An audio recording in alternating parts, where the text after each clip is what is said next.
Thank you. So I'm Shrikant Pati. I'm currently working with Hospitech. I'm the core team member as a finance and support functions. We are an e-tailing platform for healthcare institutions, manufacturing brands, and suppliers. So what we currently our model is basically uh, a simple e-commerce model that connects three main pillars within the healthcare sector. Uh, the three main pillars are institutional healthcare units, such as, say, Apollo or Manipal or something like that, and manufacturing brands. So the devices on which are being manufactured by different brands, international brands, national brands, and the local suppliers. So we enable these all these partners to come online on the e-commerce platform, where the local suppliers and the brands, they compete to provide the best product and the best price for the customer. The customer is again the healthcare institutions. It can be a small time hospital within a city, and basically an imaging lab, a diagnostic lab, or so on, so forth. So these are our main stakeholders: suppliers, government projects, offline buyers, service executives, healthcare institution, and manufacturing brands. I'll just give a brief story how it started. It was founded in 2015, and it has been a solo entrepreneur sort of endeavor since 2015. It has been founded by Manan Mahajan, my friend, who could not join because he's doing a deal as of today. He's excuse me, he's in a hospital. Sorry, he's in a factory. With the shipments with the B2B channel. Target market is basically medical device supplier clusters are across Gujarat, Haryana, Tamil Nadu, and Karnataka. So majority are based in Gujarat and Haryana and NCR. So most of the suppliers are concentrated within Gujarat and Haryana and NCR. And product type, demand. So these are the different product types: stents, implants, patient aid, consumables, and disposables. This is basically the product classification within India, uh, based on the market size. So the market size is projected to be $50 billion by 2025, and currently it's at $11 billion. Uh, so these are some of the major problems. We could not come up with a single statement because uh, when Mani followed his father's business in this sector, my partner, he basically found out there are so many problems he could not he wanted to solve all of them. One is with respect to purchase management. So each supplier or each stakeholder had a different type of problem. So one is there is no product or a price or awareness, high order turnaround time for the buyers. For the brands, there is no reach for the local sellers, no direct touch point to sell online, hard to manage logistics in order fulfillment, and local suppliers, they're very fragmented, and they're also very within, say for instance, what happens is in the government medical requirements. Say there's one government medical office, a medical officer who would be giving out orders based on requirement for the medical institution. That is for the, say in UP there is one government medical hospital. They would be billing for the required devices. So that is it is a lot of, if I can say it's corrupted, it is corrupted.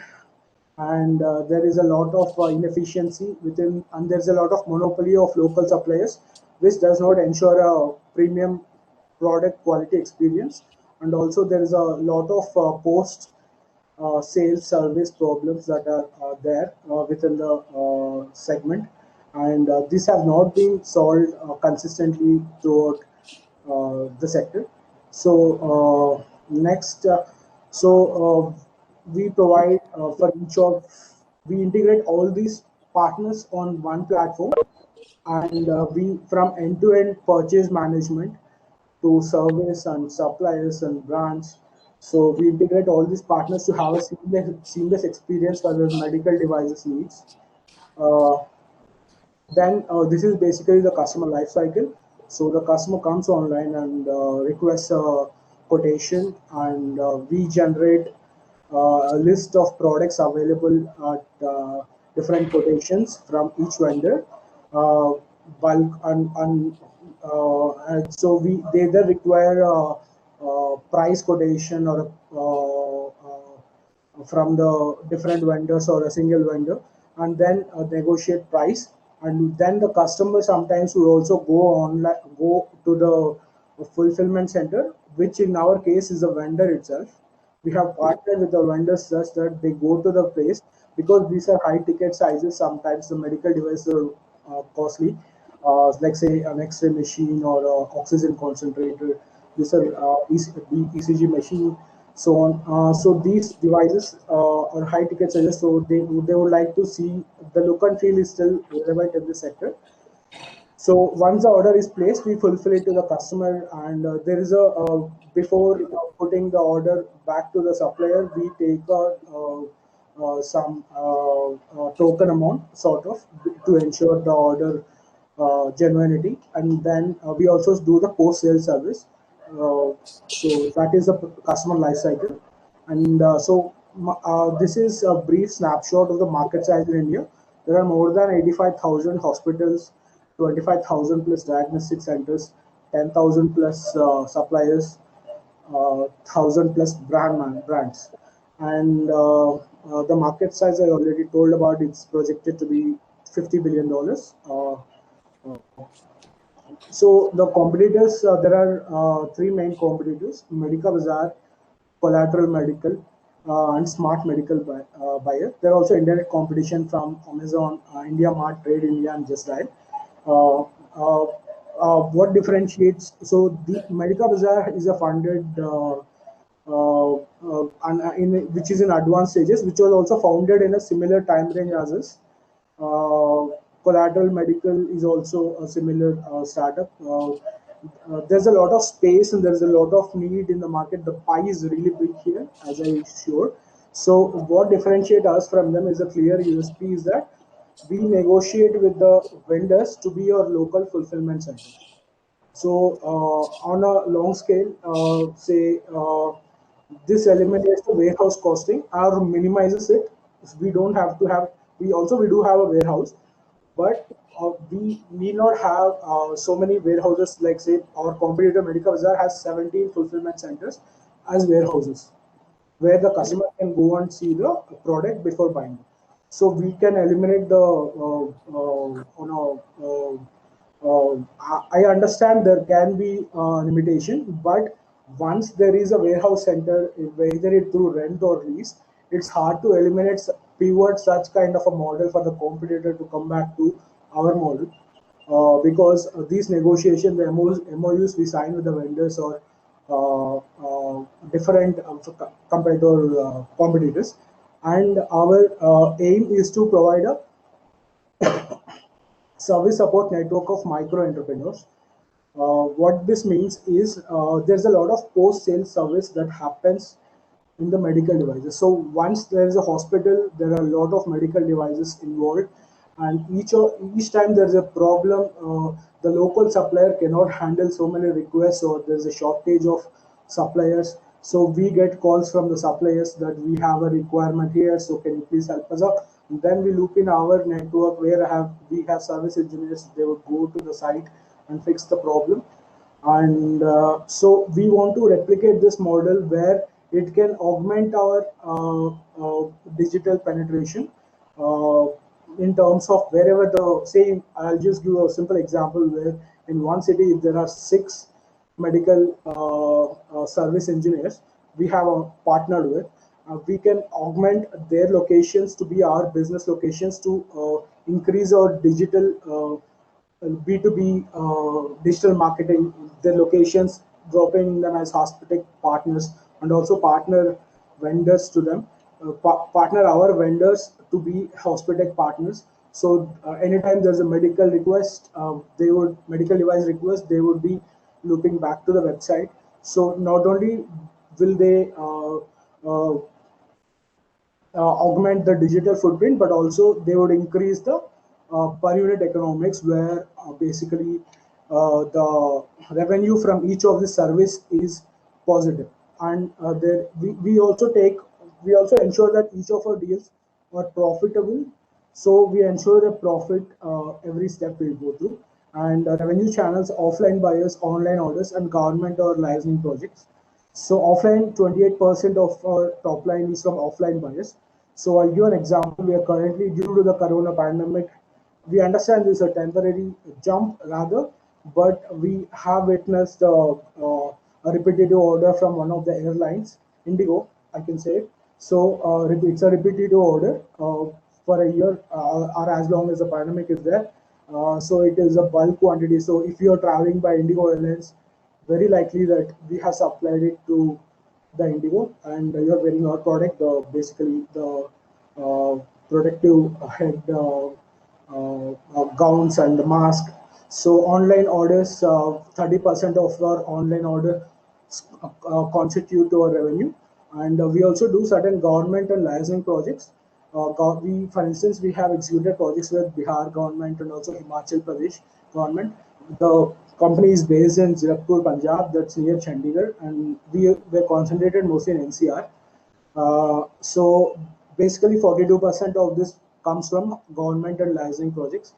So because the amount is very big, so it just adds to the top line. And so these are some basic indicators. We have a vendor reach of 1350 vendors across North India and China. We have registered 201 vendors as fulfillment centers. Monthly, we have around 2,000 users. We have paying customers of 6,000 plus since 2015. I'll just give a suggestion. So we have raised our capital 60 indicative, that not the suggestion. Basically, our competitor with 40 plus million dollars has 30,000 plus customers, which is basically burning cash. So they are in a cash crunch situation, not cash crunch, but sort of like cash back. Say there's a price slash at every product. Say if something is for 500 rupees, they'll slash it not 499, it's 299. They are taking that hit because they want to increase the number of customers. But we have, with almost only 60 lakhs or 70 lakhs of family and friends investment, we have pulled off 6,000 plus customers. So on a linear scale, that's really out of making sense.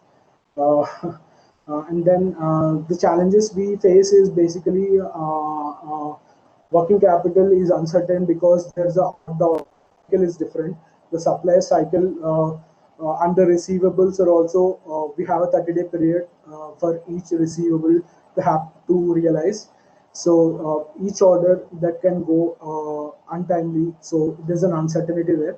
So there is a lack of capital to absorb market risk, and we could not, on a macro scale, we could not,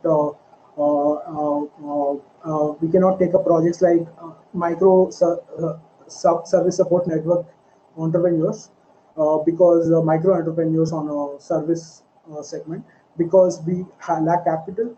And we also lack last mile fulfillment centers across India, currently operational in NCR and also a bit of Mumbai.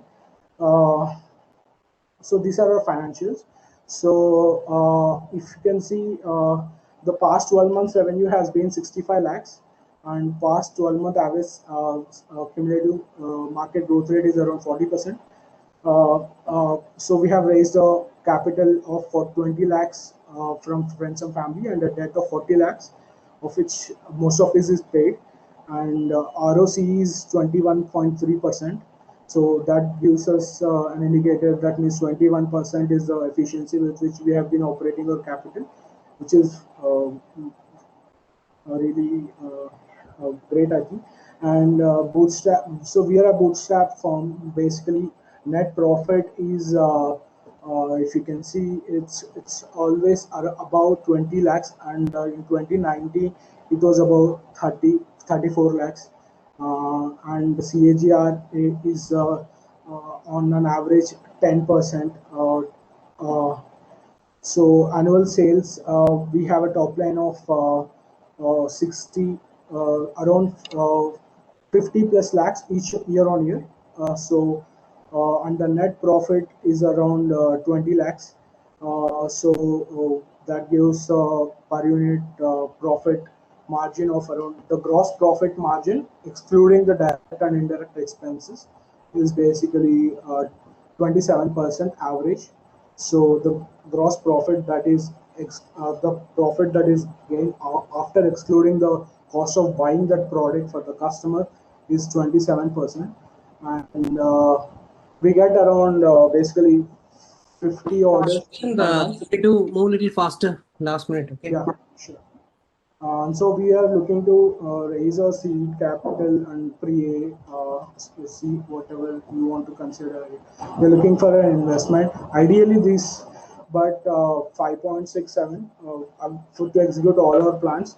But we are also looking for angels to help us out and also mentors to guide us through the process through an incubation or through networks. So we want to execute this capital through supply onboarding. I'll just indicate here. So supply, we want to onboard 2,000 vendors over the 2 years, and 200, say 1,000 service support network micro entrepreneurs and tech. So these are the milestones we have decided for each 6-month period. And tech and digital, we want to migrate to Magento 2 servers to AWS, and SEO and digital optimize for mobile experience and also each local fulfillment center. And estimated growth, this is basically projection. Uh, with our financials, we expect that currently, which is at 65 lakhs, I have not included the past month, which is a running airlines deals, where we are supplying PPE kits and other gowns, which is itself a very big quantity. It's like 64 lakhs of a recurring order. That would inherently give a bias. So basically, 1 year purchasing once we are expecting a top line of 3.4 CR, and so this is our team. Manan has been the solo. He has been following his father's footsteps, and I joined him 1 year ago. And I'm Shrikant. So I've been a financial planner before, and I'm from FMS Delhi and engineering from. We're all from NIT Warangal. Paras is from Adobe. He's currently put up in Ireland. He's leading the technology from there. So that is our team. Manan has worked with Shapurji Palonji, and post which he has been taking forward. So this is our company. Thank you. Well, Anand, you want to take it up? Yeah, I think this space is growing, right? So if you see, companies like NetMeds and Practo and all, they focused on a certain vertical in this space. But I think broadly, e-tailing is picking up, right? And Medica Bazaar has been doing quite well. But I do know that there are quite a few other players who are also in this space, right? Now, the key challenge, I think, will be in terms of scale, right? These kinds of businesses, because you will be operating on I don't know, of 3 to 7% kind of margin, right, or something more. I don't know, right? It depends on the product. 30%. 30% is it? Okay, Yeah. okay. Okay. So, if you're operating at a 30% consistently, then I think it's a very good business model. Because I do know that that these kinds of spaces, right, fluctuate with market forces. Right. So once COVID goes, I think then you will probably see a dip. I think then more competition will come, things like that. So if you're able to quickly look at cementing up relationships, right, with some of the big players, either by offering them, I don't know, days outstanding or a better credit term or something like that, I think that would lend itself well for you in the long term, right? But it's this is a scaling, which you will have to play. Now, I do like the concept of saying that I am not going to have a fulfillment center, right? But again, that will throw up some other challenges down the road, and it doesn't prevent Medica Bazaar from going to that model also, right? In fact, after COVID, I'm sure a lot of people are looking at cost optimization and rationalization. And I do know that there are other players who are in the specialty chemical segment playing in hospitals who are looking at this space also, right? So I think so that's going to be our competition. It's just not Medica Bazaar. It's also going to be people who are in different segments who will look at getting into this. Even NetMeds make into it, right? They already have the relationship, so they just need to sell a different kind of product or a service, right? Practo and quite a few other players also. Right. So I think that would be the only watch I will say. If you're getting these kinds of margins, that's very interesting, because I would have thought for an retailing opportunity, 3 to 7, 8, 11% be the margins. But it also depends on the product, I guess, what you do. But I think it's an interesting model, and scale will be key for you, I think. The more you're able to partner with larger players, giving them preferred access, probably tying them up to longer term contracts, the better your business model will be in terms of survivability. And one of them is captured in the projections. How will you achieve those numbers? Ideally, have to come through these strategic alliances that are at least in pipeline. So either they are in pipeline or they are not at all there in the radar. So there is no mention of it. So unless you mention how and you're going to are likely to do that, it's going to be very difficult to set that kind of an expectation. Sorry, Anand, for butting in. Continue. No, I think that's good. I think that's going to be the only thing, right? You have to be watchful of wannabe players, right? You have to also be watchful of complementers, right? So there are many players in this space who have done vertical integration, right? Who are playing in a certain vertical, right? It's only a question of time before they do horizontal, right? You're doing horizontal. So I think, in a broad sense, you can't be providing all solutions for all of your customers. So I think focusing on like almost like using a Pareto's principle and focusing on the top 20% product, which will give you 80% margin, that kind of a model may actually be the best opportunity for you to play. Yeah, that's all I had. Thanks. Saroj?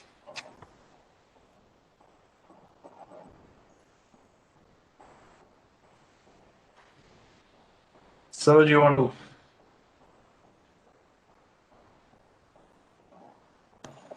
No, I just said that nothing much. Already Anand and you have covered, and we can go to the next because this is a time constraint too.